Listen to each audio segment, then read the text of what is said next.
r/AskReddit, police officers of Reddit, what's the funniest thing someone has done because they were nervous around you? Removed.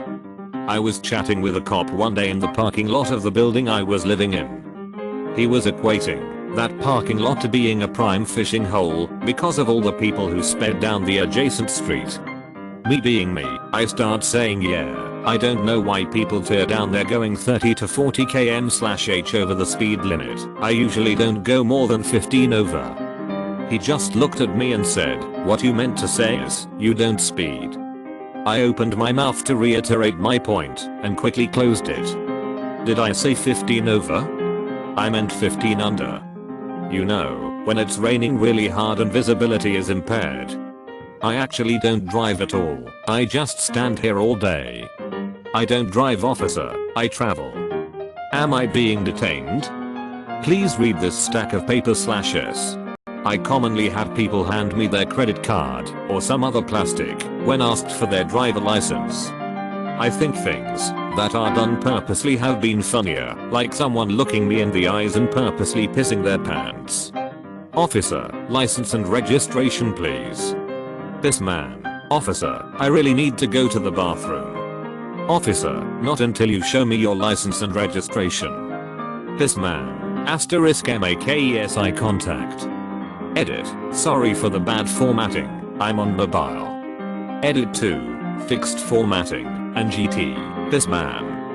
This doesn't mean what you think it means. https://www.urbandictionary.com/define.php term equals piss%20 man. Also, the person you buy your clean piss from, if you're being drug tested. Nah. That's piss provider. My friend drove me home once when we were stopped for a routine check. He sipped from a beer once and was so nervous he said, I drank much orange juice, so if you test me positive on alcohol that's because the juice became alcohol in my belly. Some people actually produce alcohol in their stomach naturally though, so this could be plausible. Edit, intestines, not stomach, my bad. Disclaimer, I'm not a doctor.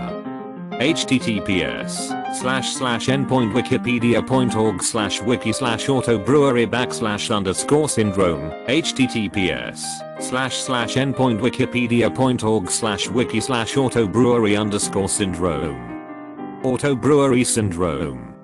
I found my career plan. Stick a tap in your bum and sit in a barrel.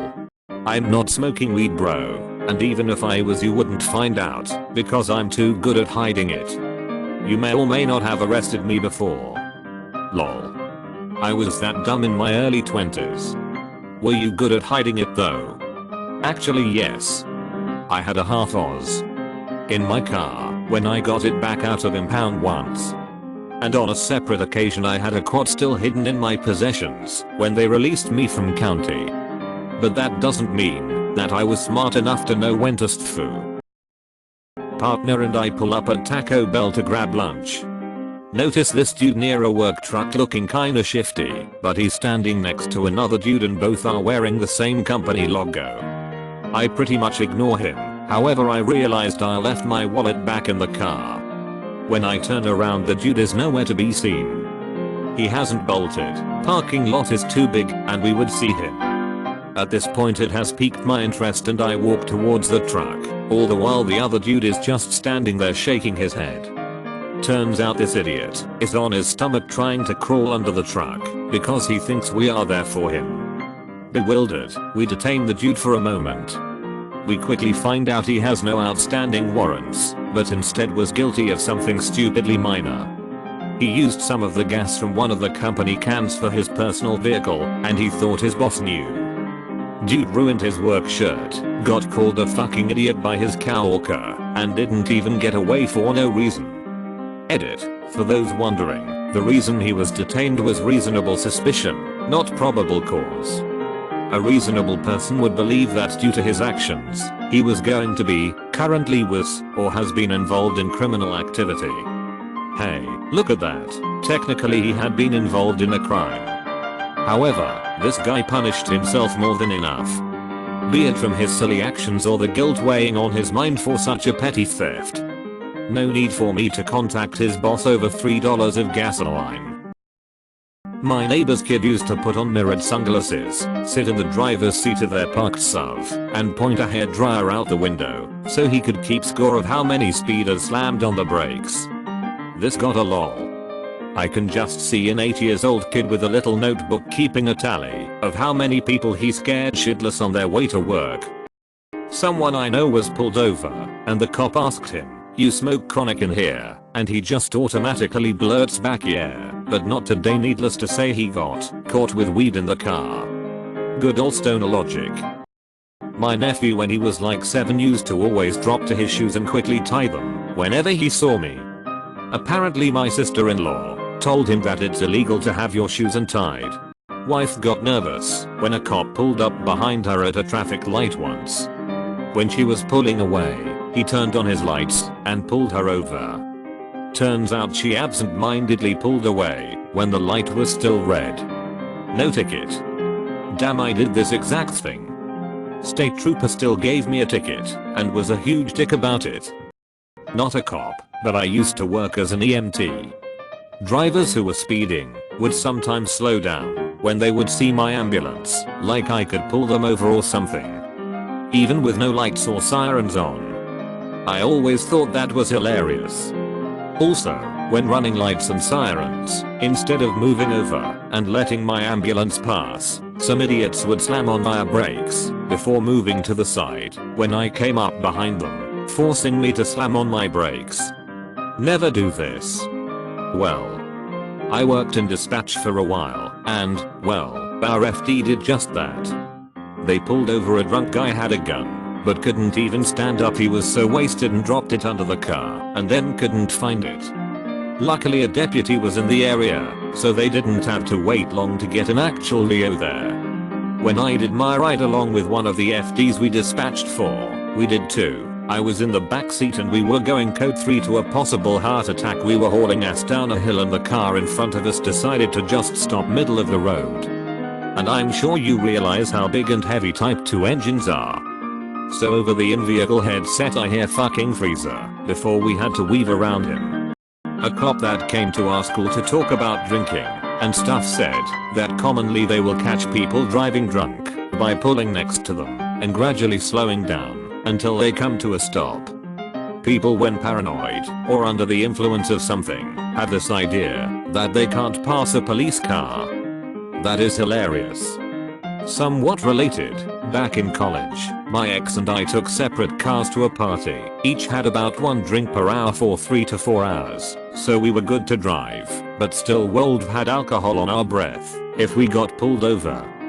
The entire drive home, my ex drove 20 miles per hour. I finally got frustrated, passed him, and beat him to the apt. When he got home, I was like, "Dude, you cannot do that. That's every bit as suspicious as speeding or swerving." He didn't get it. Not the smartest bloke I've ever dated. Yelled I have vegan as he began struggling to remove it from his waistband. Also was carrying marijuana. I find it ironic that a police officer's Reddit handle is hoodking_. Maybe it's Alonzo Harris, you know, from the documentary Training Day. Oh wait, never mind. That dude got toasted by a bunch of Russians and a soccer mom just outside of Lax. My dad and I both work for the same PD. This is his story, not minimum. The shift before he had a guy detained for misdemeanor warrants or something. Some junkie comes walking down the road, sees the flashing lights and a cop next to a open back door. He empties his pockets, dumping a pipe, needles, and 5 grams of meth on the hood of his patrol car. He then spreads his legs and puts his hands on the car. My dad was shocked, let the other guy in the back go and took in the guy who just handed over his meth. Apparently not sleeping for 3 days makes you paranoid. Every time I hear something new about what meth makes you do, it scares me more. That stuff is literally crystallized evil. I feel like turning yourself in is the least evil thing a meth head can do. I had a black friend who lived in a very small, very white suburb.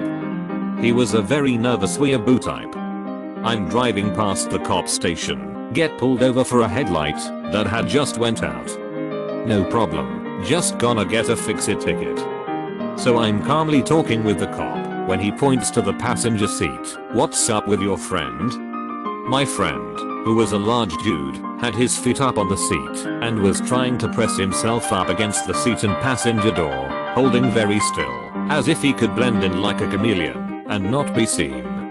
I exclaimed, "Oh my god," and LT, friend name and GT, "You're going to get us shot." Turned around to the cop. "I'm sorry officer, he's nervous because he's the only black man in an LT, city name and GT. Got away with the fix-it ticket." Make sure to like and subscribe.